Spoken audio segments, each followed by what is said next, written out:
Hoy vamos a hablaros un poco de las novedades que nos trae el gobierno de Portugal y vamos a ver qué son esos cambios, sobre todo de cara a los familiares y sobre todo de cara a aquellos hijos menores que quieran acogerse a este proceso y obtener esta nacionalidad. Va a haber unos pequeños cambios, no son demasiados, pero sí que son dignos de comentar porque creemos que pueden favorecer sobre todo a aquellos padres que quieran obtener la nacionalidad para sus hijos, obviamente siempre habiendo obtenido la suya propia, porque si no, no se va a poder obtener. Vamos a dejar 3 minutos así de cortesía para que se agregue todo el mundo y así no tenemos que repetir. Espero que todos ustedes estén bien, bueno, y que vaya todo bien. Así que nada, un par de minutos, Carlos, y comenzamos.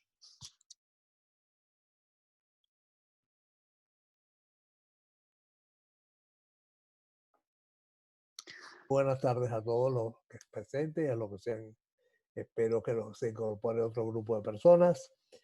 Bueno, ya Enrique ha hecho la primera presentación. Yo en breves segundos aprovecharé para decirles que Rete Juris es una sociedad que está muy satisfecha de compartir este evento y este proyecto de la adquisición de la nacionalidad portuguesa por origen sefardí, porque dentro de los objetivos de Rete Juris precisamente se está el asesoramiento integral a inversores, que forma parte también del proceso de nacionalidad portuguesa como una forma de acceder a Europa. Hoy Enrique nos va a dar una explicación muy importante sobre los temas de la nacionalidad y el proceso y particularmente sobre algunas novedades que se han presentado en el curso del año. Muchas gracias, espero, los invito a escuchar con mucha atención lo que le vamos a exponer en los siguientes minutos. Enrique, Vale. adelante. Pues si quieres comenzamos. Lo primero de todo, Carlos, creo que te he hecho anfitrión por error y ahora no me deja compartir la pantalla, así que si no te importa devolverme la pantalla, arriba creo que tienes que pinchar como dar para anfitrión y con eso podemos comenzar para poder compartiros la pantalla y poder ver un poco todo. Me voy a presentar, mi nombre es Enrique Lahuerta, soy el CEO y fundador de Bienvenido a Europa. Bienvenido a Europa es una compañía que lo que hacemos es ayudar a todas aquellas personas que buscan instalarse en un país extranjero, ya sea España, ya sea Portugal o cualquier parte de la Unión Europea, pues ayudamos a poder instaurarse aquí. En este caso vamos a hablar sobre el seminario de la nacionalidad sefardí. Llevamos más de 6 años trabajando todo lo que es este proceso. Bueno, todo lo que es la parte de inmigración. Llevamos prácticamente 4 años con todos los procesos de nacionalidad sefardí, primero por España y ahora lo hacemos a través de Portugal. Entonces, bueno, Carlos, si quieres presentar. Bueno, como os he comentado, Bienvenido a Europa es una empresa especializada en todo lo que es asesoramiento de inmigración hacia Europa, desde Latinoamérica, desde Asia, desde África, desde cualquier parte del mundo. En este caso, lo que vamos a hablar es de la nacionalidad sefardí portuguesa. En España la tuvimos cerró el 1 de octubre de 2018. Tenemos oficinas en Caracas, Colombia, México, en España, por supuesto, y luego en Lisboa y en Oporto para poder realizar todos los trámites.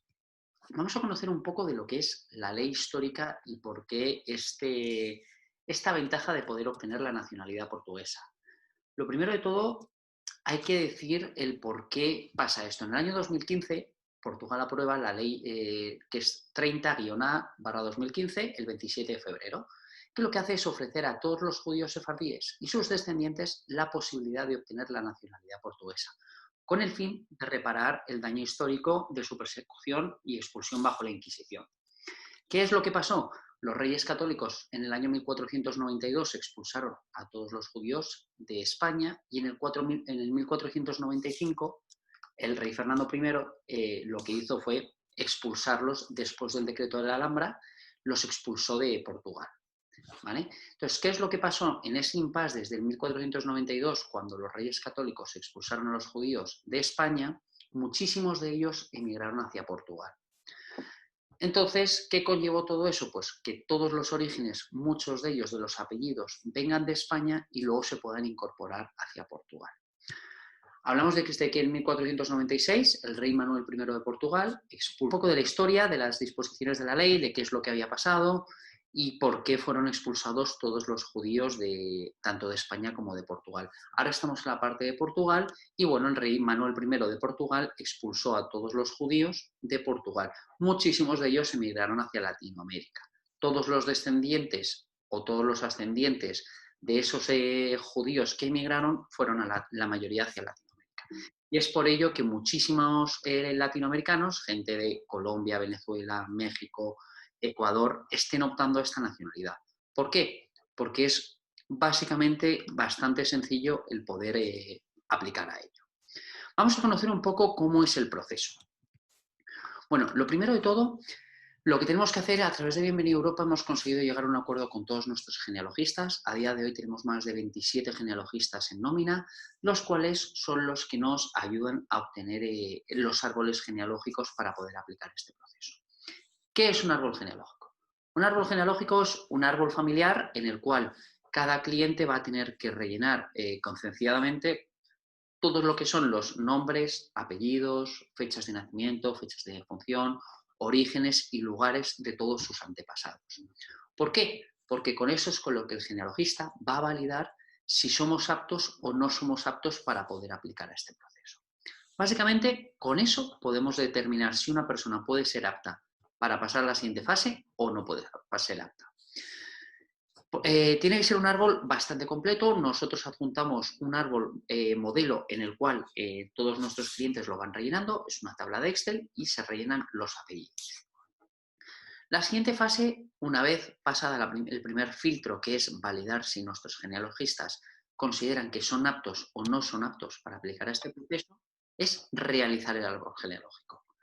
Con toda la información que nos han enviado, el genealogista elabora un árbol genealógico en el cual desarrolla y determina toda la documentación que cree que es la apta para poder aplicar al certificado de la comunidad judío-sefardí. Esta primera valoración suele tardar alrededor de unas 3-4 semanas en validar, una vez que se haya enviado el árbol genealógico, en validar si una persona puede ser apta o no puede ser apta para este proceso. Cuando el genealogista ya nos valida esta parte de aquí, se envía el árbol genealógico. El árbol genealógico realizado por el genealogista suele tardar alrededor de unos 8 a 6 semanas. Sí, perdón, 6 a 8 semanas. Una vez tengamos este árbol genealógico, pasamos a la aplicación del certificado de la comunidad judío-sefardí, que va a ser la pieza clave de este proceso. ¿Por qué? Porque van a ser ellos, la comunidad, tanto de Lisboa como de Oporto, los que certifiquen con toda nuestra documentación y con nuestro árbol genealógico si efectivamente se ha encontrado un linaje, un antepasado con esos orígenes. ¿De acuerdo? Entonces, esta segunda fase, o tercera fase, es una de las más importantes y es una de las más largas. Viene a tardar alrededor de unos 6 meses en que la comunidad nos valide esos certificados. A día de hoy, con todo el tema del COVID, pues se está demorando un poco toda esta fase, pero bueno, consideramos que debido a que ya estamos más o menos normalizados dentro de lo que es la administración y dentro de lo que es la comunidad judío-sefardí portuguesa, los trámites vuelvan a su cauce normal y estemos hablando de esos 6 meses aproximadamente. Cuando ya tengamos el certificado de la comunidad judío-sefardí, lo que haremos será recolectar toda la información del cliente. Pasaporte, número de pasaporte, certificado de antecedentes penales, certificado de nacimiento, etcétera, etcétera. Los veremos más adelante porque son cosas más técnicas. Cuando ya tenemos toda la documentación, el árbol genealógico y el certificado de la comunidad judío-sefardí, lo que hacemos es aplicar a la nacionalidad portuguesa ya en el Ministerio de Otorgamiento de la Nacionalidad. Esta fase es la más larga de todas. ¿Por qué? Porque, como bien sabrán, en todos los países del mundo la administración pública siempre es un poco lenta, ¿vale? Entonces, tenemos ese problema de que ya no está en nuestras manos el poder agilizar lo que es la administración pública, ¿vale? Pero bueno, vamos a hablar de que el proceso suele tardar alrededor de unos 2 años, más o menos, desde que una persona es valorada como apta para comenzar el proceso hasta que se obtiene el pasaporte. Nos gustaría destacar que desde Bienvenido a Europa y desde Rete Juris, la primera fase inicial es 100% gratuita. ¿Y qué fase es esa? La de rellenar el árbol genealógico y validar si una persona puede ser apta o no puede ser apta para continuar en el proceso. De esa forma, lo que hacemos es prácticamente por desgracia, eliminar hasta un 40% de todas las solicitudes que no son aptas, pero no cobramos unos honorarios que creemos que no deben de ser cobrados. ¿Qué beneficios nos va a poder dar el tener un pasaporte portugués? Pues lo primero de todo, nos va a dar derecho a vivir en la Unión Europea. Nos va a permitir movernos libremente por lo que es todo el área Schengen, que son los 26 países de la Unión Europea, sin necesidad de tener que pedir visados, pasaportes, etc. Tú vas a poder moverte sin ningún tipo de problema. Todos tus familiares van a tener los mismos derechos. Cuando hablamos de familiares generalmente descendientes, tus hijos, ¿de acuerdo? O en el caso de que tú ya tengas la nacionalidad, tu cónyuge. Te va a permitir viajar sin ningún tipo de visado hasta 115 países.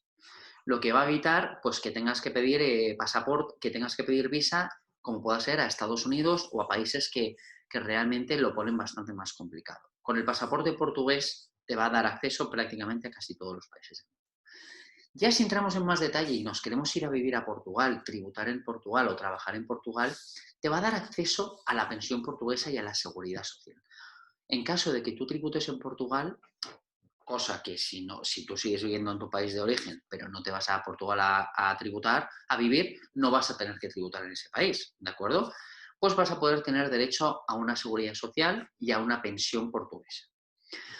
Cabe destacar que el pasaporte portugués es el 11º más valioso del mundo por todo lo que hemos mencionado con anterioridad. O sea, es un pasaporte que tiene mucho valor por las facilidades que trae consigo. Vamos a comentar un poco lo que hablamos de la documentación necesaria que necesitamos para poder aplicar a la tercera fase. Vamos a necesitar la documentación personal, que es la parte del genealogista, los apellidos, documentos requisitos. Vamos a necesitar pasaporte, vamos a necesitar un pasaporte apostillado, vamos a necesitar el certificado de la Comunidad Judía Sefardí de Portugal, que lo vamos a realizar nosotros, que va a ser la prueba en la cual se demuestre el origen sefardí de cada uno de ustedes. Vamos a necesitar un certificado de residencia, que esto no sería válido simplemente con un certificado de un recibo de agua, de luz, de gas, y con eso ya se puede validar. El certificado de nacimiento emitido dentro del país de origen y dentro de los 6 meses anteriores a realizar este proceso, apostillado, por supuesto, certificado de antecedentes penales del país de nacimiento y de los últimos países donde se haya residido. Hablamos de residencia cuando una persona tributa fiscalmente. No vamos a necesitar esta fase si me he ido a vivir, pues yo qué sé, 3 meses a Miami porque me iba de vacaciones. No, siempre y cuando tu residencia fiscal se haya movido para allá, pues se van a necesitar estos antecedentes penales. No se preocupen que toda esta documentación, como es la 4ª fase dentro del proceso, tenemos tiempo de elaborarla y de prepararla antes de que tengamos que entregarla, ¿vale? Y por último, vamos a necesitar, el árbol genealógico es lo primero, y vamos a necesitar pues, toda la documentación traducida al portugués y apostillada. Muy importante. Porque, el pasaporte obviamente no hace falta traducirlo, pero sí que hace falta apostillarlo. ¿Por qué se necesita así? Porque el gobierno de Portugal lo exige así para poder continuar con los trámites. Esto es un poco lo que podemos hablar de lo que es la nacionalidad sefardí. Y lo que sí que nos gustaría comentar son varios cambios que se están haciendo en la ley portuguesa y que están trayendo un poco de cabeza a la gente, dado que nos están preguntando mucho por la parte privada. Vamos a comentar las novedades que traen para los hijos, nietos y cónyuges. Nos cabe destacar que cualquier hijo que sea menor de edad no va a poder aplicar este proceso. ¿Qué es lo que va a tener que hacer? Va a tener que aplicar una vez que su padre o su madre ya tenga la nacionalidad portuguesa, ¿vale? Como veréis, en el primer punto lo que afirmamos es que en cuanto a los cónyuges no será necesario acreditar que el matrimonio tiene al menos 3 años de duración si tienen un hijo en común, cosa que antes sí que hacía falta acreditarlo. Y en el caso de que el matrimonio no tenga hijos en común, sí que se debe de acreditar que éste posee una duración mínima de 6 años. También se ha eliminado la necesidad de probar vínculos con la comunidad portuguesa. Antes, para poder nacionalizar a un cónyuge o un hijo, había que demostrar ciertos lazos. A día de hoy nos han quitado esta fase, por lo tanto ya no hay que demostrarlos, ¿vale? Que es algo que va a facilitar mucho el poder hacer que sus hijos puedan nacionalizarse. En segundo lugar, en relación con los menores, se requiere ser un individuo nacido en el extranjero con al menos un ascendiente de segundo grado. ¿Qué hablamos de ascendiente de segundo grado? Pues un padre, una madre, un abuelo, ¿vale? El grado en línea directa y recta con nacionalidad portuguesa. Por lo tanto, vamos a tener que ser, tanto los abuelos como los padres o las madres, ya nacionalizados portugueses para que el hijo pueda acogerse a estas medidas.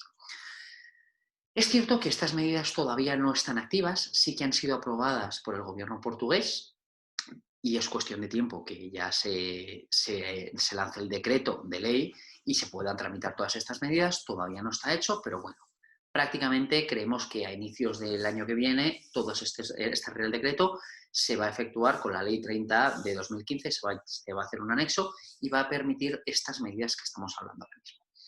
Además, se ha solicitado al gobierno portugués un reglamento que indique cuáles son los requisitos necesarios para esa conexión con Portugal, ¿vale? ¿Para qué? Para poder facilitar a todos nuestros clientes tener una especie de guía infográfica y que ellos mismos puedan ver cuáles son los requisitos necesarios para poder aplicar. Eso nos va a facilitar mucho la labor a nosotros para poder determinar quiénes son y por qué son judíos sefardíes y va a poder generar una tasa de acierto mucho mayor, yo creo. Cabe destacar también que el año pasado se está intentando aprobar una ley por la parte de la parte izquierda del Parlamento de Portugal, es algo que todavía no se ha aprobado, en la cual quieren endurecer las medidas para poder aplicar el proceso. ¿En qué van a consistir esas medidas? Como todavía no hay nada conciso, lo que sí que podemos afirmar es que se van a endurecer un poco como ha venido siendo en España. ¿Qué diferencias había con España? Pues bueno, lo primero que había que hacer un examen de idioma. En Portugal no consideramos que eso se vaya a aceptar, el que haya que tener un acceso de una prueba de idioma para poder aplicar. Que haya que pagar unas tasas. En España se pagaban unas tasas que rondaban de los 200 a los 300 euros en función del notario para validar esa conexión con la comunidad española. En Portugal no se hace y creemos que puede ser uno de los cambios que pueda haber a partir del año 2021. Como bien decimos al principio, no son cosas que sean certeras, pero sí que son cosas que, habiendo hablado con el gobierno portugués, creemos que pueden ser objetivas. Y por último, la más dura de todas, que esperamos que no salga adelante, que es que las personas tengan que residir un tiempo mínimo en Portugal para poder concederles la nacionalidad. Esta es la que está más alejada. ¿Por qué? Pues sería la más complicada de cumplir. Todos ustedes pueden aplicar directamente la nacionalidad sefardí, que por cierto, se me ha olvidado comentar, en España hay que viajar directamente al país como España para poder realizar todos los trámites. Una de las grandes ventajas que tenemos en Portugal es que no hay que viajar, que un poder a través nuestro que nosotros les facilitamos es suficiente para que nosotros realicemos los trámites por ustedes. De esa forma ahorramos muchísimo coste porque no hay que viajar, no hay que gastar de 1.000 a 2.000 euros por persona y conseguimos hacer los trámites de una forma mucho más rápida y mucho más ordenada. Pues bueno, yo creo que hasta aquí vamos a dejar un chat abierto, que Carlos también está aquí con nosotros, para que todos ustedes puedan preguntarnos todas las dudas y que puedan haber, ¿vale?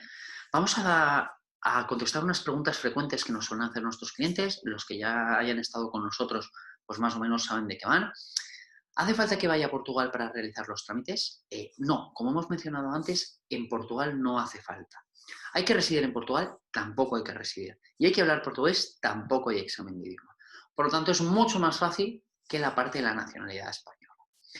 ¿Puedo presentar una solicitud que englobe al grupo familiar? Por desgracia, no. Cosa que en España sí que pasaba que se podía acoger al núcleo familiar. En Portugal tienen que aplicar cada persona por separado, ¿vale? Es algo que es un poco más complicado porque, bueno, encarece un poco más el proceso, en el sentido de que cada solicitante tiene que aplicar individualmente, pero bueno, todo eso se lo mandaremos por email. Y bueno, a mi hijo, mi cónyuge también se les puede otorgar la nacionalidad, como mencionábamos antes, a los menores de edad no se les puede otorgar la nacionalidad, salvo que hayan ya, sus padres ya sean nacionalizados portugueses y en ese caso se van a poder acoger a la nacionalidad de sus padres. ¿De acuerdo? ¿Y Portugal requiere que renuncie a alguna otra ciudadanía? No, no requiere la renuncia a ninguna otra ciudadanía. Ahora Bueno, sí. creo que sería conveniente que aclararas el tema este de el hijo, Sí. cuando el padre adquiere la nacionalidad. de que una vez que el padre ha adquirido la nacionalidad por origen sefardí, el hijo, al llegar a la mayoría de edad, puede solicitarla, pero no por origen sefardí, sino por el hecho de ser hijo de un portugués.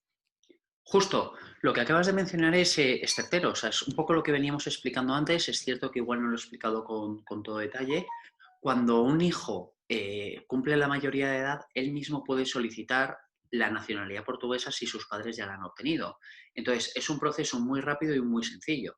Entonces, no va a tener que aplicar por la parte sefardí, sino que lo va a poder hacer por otra vía que, pues bueno, que si están interesados o tienen casos así, se lo podemos explicar encantados, ¿vale? Pero tenemos otras preguntas y tenemos, por ejemplo, una de Liliana Ureña Alvarado que pregunta, ¿cuánto vale hacer todo este proceso? Pues Lidiana, encantado de saludarte. El proceso va a depender un poco de cada persona y cada país. Vamos a comentar unos honorarios más o menos aproximados. La parte del genealogista suele rondar el general de árbol genealógico unos 900 euros. Y luego ya lo que es el presupuesto total viene rondando de los 4.000 a los 5.500 euros en función de cada país. ¿En qué va a depender? De la facilidad, de si aplica un grupo familiar, si se van a tener que aplicar descuentos por ser más de 3 personas, etcétera. ¿Cómo se puede hacer para conseguir la documentación necesaria de mis abuelos y tatarabuelos? Pues María José, esa pregunta es muy personal. ¿En qué sentido? Pues cada uno va a tener que buscar su propia documentación. Lo que sí que vamos a necesitar es nombre, apellidos, lugar de nacimiento y fechas, ¿vale? En el árbol que enviaremos verán la documentación que se necesita y lo van a tener que realizar por sus propios medios, dado que nosotros no tenemos acceso a cada país a todas las vinculaciones. Los padres también podrían aplicar por reunificación familiar si el hijo obtuvo la ciudadanía por el proceso sefardí. Buena pregunta. Es algo diferenciador con la parte española. ¿Por qué? Porque la parte portuguesa es diferente. En España, por arraigo, si una persona es dependiente, por ejemplo, si un padre es dependiente de su hijo, va a poder aplicar a este proceso. Nunca se va a obtener, nunca se, perdón, no se va a poder aplicar por este proceso. Este proceso va a ser siempre individualizado. Sí que es cierto que los padres, por arraigo, si demuestran que son dependientes de los hijos, van a poder obtener la nacionalidad portuguesa una vez que, en este caso, el hijo obtenga la nacionalidad, ¿vale? Pero es una fase después a que ya se obtenga la nacionalidad. ¿Las apostillas son de La Haya o la que emite el país de origen del solicitante? Bueno, la apostilla es un régimen que se rige por la Convención de La Haya y que rige para todos aquellos países que han suscrito esa convención. En el caso concreto de los países donde esté la persona, va a las autoridades competentes de su país, quienes son las que le hacen la apostilla del documento en función de que ese país ha suscrito el convenio de La Haya. Si el país no ha suscrito el convenio de La Haya, que realmente son muy pocos, entonces en ese caso tendría que acudir al proceso de legalización, que es otro sistema que existe en los distintos países. Si yo tengo la nacionalidad portuguesa, mis hijos menores y mayores de edad pueden optar por la nacionalidad sin tener que ser por el sefardí. Creo pues que esta ya la contestaste, no sé si quieres Sí, agregar algo más. sí, nada, efectivamente sí que se puede obtener la nacionalidad una vez que usted la haya obtenido, ya Ley, ellos podrán optar por la nacionalidad a través de la parte de arraigo familiar o cualquier otra visa. Tengo el árbol genealógico, los nombres de los tatarabuelos, pero no tengo fechas de nacimiento, de defunción, etcétera. ¿Sirve así? A ver, realmente, Liliana, cuanta más documentación tengamos, más fácil se va a poder determinar si efectivamente tiene ese origen. Recomendamos siempre poner fechas y lugares. ¿Por qué? Porque para nuestros genealogistas siempre va a ser mucho más fácil el poder determinar ese origen. Nos puedes rellenar el árbol y nosotros ya te contestaremos si efectivamente los vamos a necesitar o no los vamos a necesitar. Porque al inicio de la charla entendí que había un trámite que no tenía costo. ¿Me puedes aclarar? Y la Sí, otra claro. es, ¿cuál es el trámite que mencionaste que no tenía costo? Yo Vale. creo que es importante esto, Enrique, porque hay algunos gente que hace ofrece los mismos servicios que nosotros y están pidiendo algún costo simplemente por recibir la solicitud o por formular alguna primera investigación. es importante que aclaremos esto. Vale, pues muy sencillo. La primera parte que no tiene costo, bueno, por supuesto, este seminario, el obtener toda la información. Lo segundo es, cuando nosotros les enviamos el Excel para poder rellenar todo lo que es la parte del árbol genealógico y poder armar con nombres, apellidos, fechas y lugares, cuando nosotros recopilamos toda esa información, nosotros la pasamos a nuestros genealogistas para que ellos validen y acepten o descarten si creen que usted puede ser apto o no apto para poder continuar con el proceso. Como bien mencionabas, Carlos, muchos despachos ya empiezan a cobrar desde 500 euros hasta 50 euros por validar esta fase. Nosotros no hemos querido realizar ningún tipo de cargo. ¿Por qué? Porque, como bien decimos al principio, prácticamente el 40% de la gente que aplica no es apta. Entonces, no nos parece ético el cobrar unos honorarios que pueden ser desde 50 hasta 500 euros por algo que nosotros no vamos a validar, sino que son nuestros propios genealogistas los que van a validar si puede empezar el proceso o no. Matizo, importante, tener un árbol genealógico completo para que los genealogistas puedan validar si efectivamente puede ser apto o no. Buenas tardes. En mi caso tengo todo el árbol genealógico y tanto mi hermano como yo quisiéramos aplicar, pero no sé si podemos aplicar juntos e incluir nuestras parejas e hijos o debemos hacerlo por separado. Vale, Alejandra, te contesto. Por desgracia, hay que hacerlo por separado. ¿En qué sentido? Dado que tanto tú como tu marido vais a tener unos ascendentes generalmente diferentes, vais a tener unos apellidos diferentes. Sí que es cierto que tanto tu hermano como tus hijos, en el caso de que tú seas aprobada o tu hermano sea aprobado, vas a tener el mismo derecho, porque tu hermano tiene los mismos padres, siempre y cuando que sea con razón de sangre, y tus hijos van a tener tus apellidos. Por lo tanto, tanto tus hijos como tus padres tanto tus hijos como tus hermanos van a poder aplicar en el mismo pack. ¿A qué me refiero por pack? Cada uno lo tiene que hacer de forma individual, ¿vale? Pero con los mismos apellidos. Por lo tanto, con que o tú o tu hermano salga ok, que pueda aplicar al proceso, pues vas a tener resuelto que todos vais a poder aplicar siempre y cuando tengáis los mismos apellidos. No puede abrir la hoja Excel. Uh-huh. Así que no sé si puedes subirla ahora, Enrique, o Sí, Humberto nos envíe al email la información y su correo electrónico y se le da la respuesta justo. correspondiente. Humberto, yo creo que va a ser más sencillo para no liarlo que nos escribas un correo diciendo que estás interesado, que has estado en el webinar a contacto@bienvenidoeuropa.com y ahí te enviaremos toda la documentación con un Excel. De verdad, he visto por aquí que Mercedes decía que familysearch.org es gratis y tiene herramientas para armar árboles genealógicos. Sí, Mercedes, lo nuestro es incluso más sencillo. Es una tabla de Excel en el cual metes nombres, apellidos, fechas y lugares. Y con eso es con lo que podemos validar. ¿Por qué lo hacemos en este formato? Para estandarizarlo, porque si cada uno enviara su árbol de una forma, nuestros genealogistas perderían más tiempo viendo cuál es el orden de cada árbol que si nosotros facilitamos un mismo árbol genealógico, que es una tabla de Excel donde se rellenan los nombres y ellos ya lo ven y van filtrando cada cosa, ¿vale? Bueno, y dos últimas preguntas. Una de Paito, Paito, no sé Uh-huh. cómo se lee, que dice que si es colombiana, reside en Florida, si puede hacer su trámite desde allí, por supuesto que sí. Lo que Claro que tienen que sí. hacer es contactarse al correo contacto@bienvenidoeuropa.com. ¿Tenemos un pariente con árbol genealógico validado y aprobado? ¿Podríamos facilitar nuestro trámite? Claro que sí, Mercedes. Tener en cuenta que si se tiene por España no significa que exista una validez por Portugal. Es cierto que la tasa de acierto es mucho mayor, pero no garantiza que el proceso se pueda realizar por Portugal, ¿vale? Mucha gente nos pregunta que si el proceso que lo han empezado por España y sus tíos, primos lo han conseguido por España, si les vale por Portugal. No, por desgracia no vale, son conceptos diferentes. Hay que demostrar que obviamente se ha tenido unos orígenes y va a facilitar porque el árbol ya se va a tener realizado, pero no va a confirmar 100% que exista esa certificación. Nos pueden escribir a contacto@bienvenidoeuropa.com, pueden contactarnos con nosotros para resolverles todas las dudas. Estaremos encantados de que nos puedan escribir un email y poder solventar todas sus dudas. Sí, Muchísimas bueno, gracias a ya ti, Carlos. que Pues muchísimas gracias a todos por asistir a nuestro evento. Esperamos que haya sido útil y de verdad un placer el poder acompañarles en todo este trámite. que quitando que no es fácil, bueno, pues ya tenemos más de 200 casos aprobados. Así que muchas gracias a todos, gracias Carlos y gracias a Rete Juris por participar. Gracias, Enrique.